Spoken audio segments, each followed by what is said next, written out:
So with the release of the Fallout show, players across Fallout 3 to all the way up to Fallout 76 have spiked 300%. And judging by the title, you're probably thinking, why play Fallout 4? You know, you can play New Vegas, it's way better, it's the best of the series. And the simple answer is, because I like it. I wanted to revisit Fallout 4 after not really playing it since back in 2015 when it originally released. I remember we got it when it first came out. I didn't really play it that much. I probably got to like level 15 and just gave up because I got bored halfway through. I wasn't really giving it, holy shit. I wasn't really giving it a fighting chance. So I decided nearly 10 years later it's time to give it a nice honest shot. Now I didn't want to go into this playthrough thinking like I'm gonna do some play on the normal difficulty and just be able to just absolutely steamroll anybody that I run into. So I decided to put the difficulty all the way up to survival mode, which basically turns Fallout into a survival game, kind of like a Daisy-esque survival elements. I wanted to add an extra layer of challenge to this, so I decided that I'm going to take away my ability to use stims and doctor's bags. And you may be scratching your head and being like, okay, that doesn't really matter, because there's other ways to heal. I mean, you're right, but the only way to heal my limbs now in combat is if I go to sleep, and I have to find a proper bed to be able to heal the limb off. Can't sleep in a sleeping bag to heal it. I either have to find a mattress on the floor or I have to find a bed in a bed frame. And that's not the only thing survival mode changes. There's things like hunger, thirst, fatigue from not sleeping, and a whole bunch more, and I'll leave a link down in the description with the wiki of what changes. Now, I'm going to be straightforward right now. I thought I was like some pro godlike gamer and decided to do a melee build with no HUD. I quickly found out that I am not cut out for that.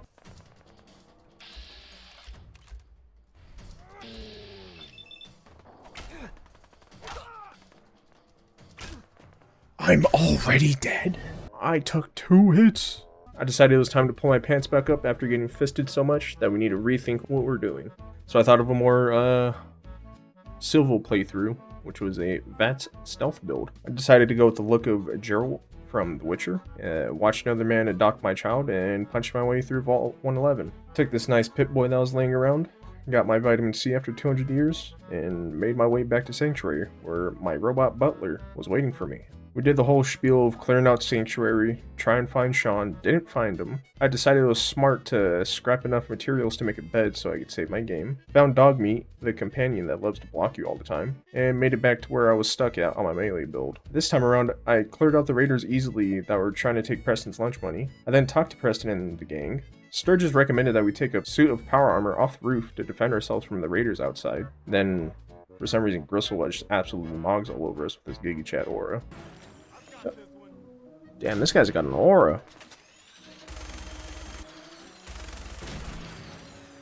Then, after defeating all the raiders, I got a little too scared to fight the Deathclaw and decided that I'm gonna stay on the roof until it dies. I eventually got pretty bored with that because the Deathclaw was just hiding for me, so I just went face to face with him. And by face to face, I mean hiding in a building that he's too fat to squeeze through. After I finally killed the Deathclaw, I ended up going back to Preston and sending him and his entourage back to Sanctuary, where there will be the rebuilding of the Minutemen, but I won't be helping with that. Okay, I lied. I decided the best move I needed to do was to help Preston as much as possible since I didn't have any perks or any good weapons. So the first thing he sent me to do is help with the local settlement with their raider problem. While making my way to the Corvega assembly plant, I was ambushed by a pack of feral ghouls. That ended up breaking my arm, which made it very hard for me to aim my weapons. Then I tried for a good 20 minutes to try to find a bed to heal my broken bones, because, you know, sleep is the best medicine for that. I later found myself in a garage filled with ghouls that I cleared out quicker than roaches when the lights come on. I didn't want to venture too far into Cambridge since it was pretty dangerous for me, so I decided to backtrack, see if I could find a bed that I might have missed so I could save my game. But the only thing I really found was a frag mine inside of a movie theater screen. No, not like this! I ran into a mine. So after wallowing in my misery for a little bit, I ended up having to talk to Preston again and go back to the nearby settlement and then run all the way back to Cambridge. Dogmeat also almost gets me killed here. Dogmeat! But I ended up dying anyways because somehow they got behind me. I ended up finally taking out the raider outpost after a couple attempts. I explore Cambridge a little bit and discover the super duper market that is filled with a ton of ghouls. I cleared the store out with ease and decided it was time to head to Corvega assembly plant. On my way there, I found this raider who seemed like a fan of Chris Angel. What the? I finally made it in the back door of the assembly plant and encountered the biggest challenge so far. I cleared out all the ghouls and raiders who were fighting at the back entrance and let myself go a little bit and got a little overweight. So after some thinking, I thought it was best that I lose some weight and drop the shotgun I won't be needing for my build. I got into a real close call with a raider who, for some reason, was able to see me through a door, and I end up luckily finding a bed inside and saving my game doing so. I eventually make my way up to Jared and kill all of them, go all the way back to Preston, and he sends me yet on another mission to clear out the drive-in that I was killed at earlier. I do all that, head back to Preston, sends me on another mission to help the locals. Along the way, I found this group of friends who were having a civil discussion whether or not their buddy that they picked up was a synth or not. While I was trying to defuse the situation, I turned a little south, and I sided with the synth because I don't think synths are all that bad. After that debacle, I finally made my way to the local farm that's being bothered by raiders and found out that I can't sleep in a bed that is owned by another NPC. Are you kidding me? Later down the line, this came to bite me in the ass, quite literally. I found Piper outside of the Diamond City, help her convince the guard to let us in. I do her little interview, search all over Diamond City to try to find a bed, which they are all owned for some reason, and nobody has a spare bed. After searching the entirety of Diamond City, I decided that I have to go back into the Commonwealth to find a bed. I take a little detour and decide to loot a body in an alleyway, which was a big mistake, because I turn around and see this dog trailing my senses, is what it looks like. He didn't notice me yet, which was good, and he walked away, but he didn't walk away far enough for me to be able to get past him.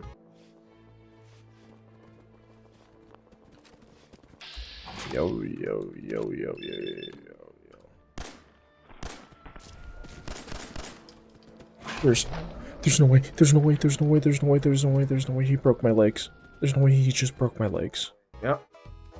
The dog broke my leg with one hit, and he also broke my spirit with one hit. All this progress of me running around to settlement, doing all the role-playing in Diamond City, that one death had set me back about 45 minutes of playtime.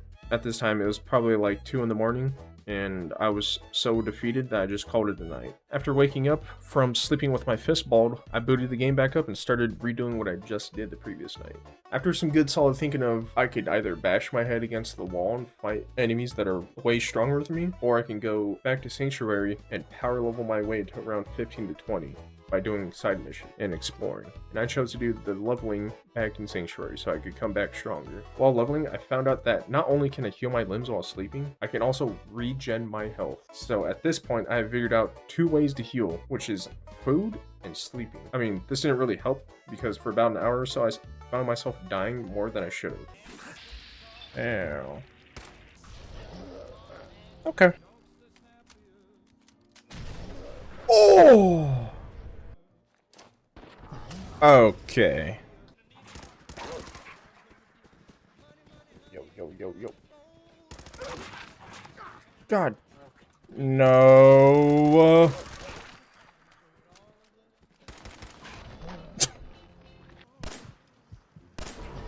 God damn it, man. Bro. And I guess I just level around Sanctuary? I don't know what to do. After all these deaths, I decided to step away for a little bit and come back. Maybe an hour or so, or a day, or never. I'm just kidding, I came back a couple hours later. Finally, just leveling through Sanctuary, I found this suit of power armor. I found this legendary silenced pistol that is going to be useful for about just the entire run. Got to level 14 by doing the side quests in Sanctuary. And before I headed over to Cambridge, I decided to stock up on fusion cores so I could use my power armor as much as possible. Made my way back to Diamond City and began to redo what I had done the previous night. Now I'm gonna have to go ahead and pause at the moment. Now at this point, I'm gonna have to come clean. During this part in the playthrough, I had started to run out of space on my hard drive and needed to think of a way to conserve the disk space. So I committed a cardinal sin and got a mod that let me enable fast travel in survival mode. Now I know this may make some angry at me and, shake their fist at me, but it's the only way I could speed this up and not have 50 gigs of me just walking back and forth from destination to destination. Now, with that out of the way, after talking with Piper and doing the RP all over again, I made my way back to the Park Street station where I cleared out some gunners that were blocking me from getting my good old friend Nick Valentine back. I had no time for Skinny Malone and his gang, so I did what anybody would do in a hurry. I killed him. Went ahead and made my way back to Diamond City where Valentine and I started our investigation. Thought it was best to go ahead and raid his house, but unfortunately we didn't have a key. So I had to try and persuade the mayor into giving it to me. The mayor didn't feel like giving it to me, so I just ended up stealing it from him. I went ahead and made my way into Kellogg's house. Found some scent that Kellogg left behind, and decided to use Dogmeat's only useful trait, which is his sense of smell.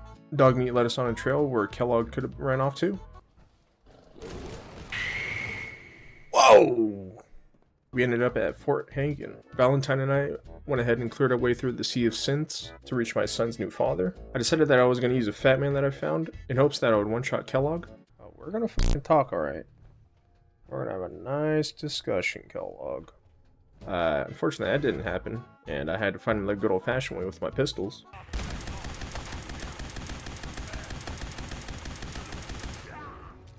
Fuck you, Kellogg. Made it outside and witnessed the beauty of the Brotherhood of Steel's Pride One.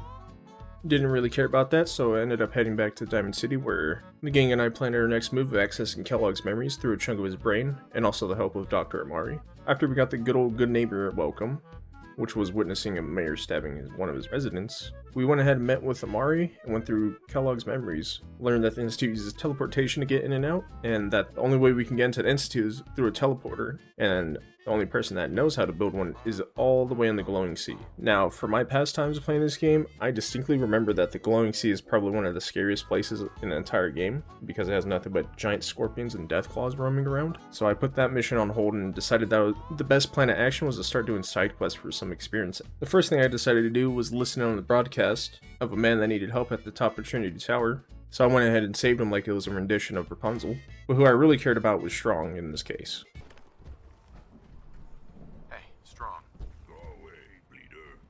Go away, bleeder. Although our time was short and I loved his company for the time being, after some heartfelt goodbyes, I set off on a leveling journey, while Strong did probably whatever. Probably practicing mouth breathing or something. While making my way to the police station that Paladin Dance was at, I came across a boat under a bridge that had some commotion going on, so I decided to kill a raider, spotted the super mutant, and didn't realize that I was killing Strong. Wait, that's Strong, I'm sorry. On the same boat, I found this magazine that gives me 50% more health from fruits and vegetables. Eventually helped Paladin Dance, went to Arcjack Systems, cleared out the synths, joined the Brotherhood of Steel, and a little side note, I'm a little over 10 hours in this playthrough and had just found out by pure chance that I could use empty Nuka-Cola bottles on a water pump to make purified water. Had a few words with the captain, met with Elder Max, got my new suit of power armor, and was sent to Fort Strong to clear it out. After doing a couple missions for the Brotherhood of Steel, I ended up finding Desdemona and the gang, went ahead and met with Deacon, found another Deacon, and made our way off to prove that I'm worthy of being in the railroad. Now, while I was on this mission, I ran into the biggest hurdle of this playthrough, which was mag-locked doors. It took some googling to figure out what was going on, but I found in a forum post that you can simply just press escape, or just open the menu and close it after opening the door, which would in return open the door.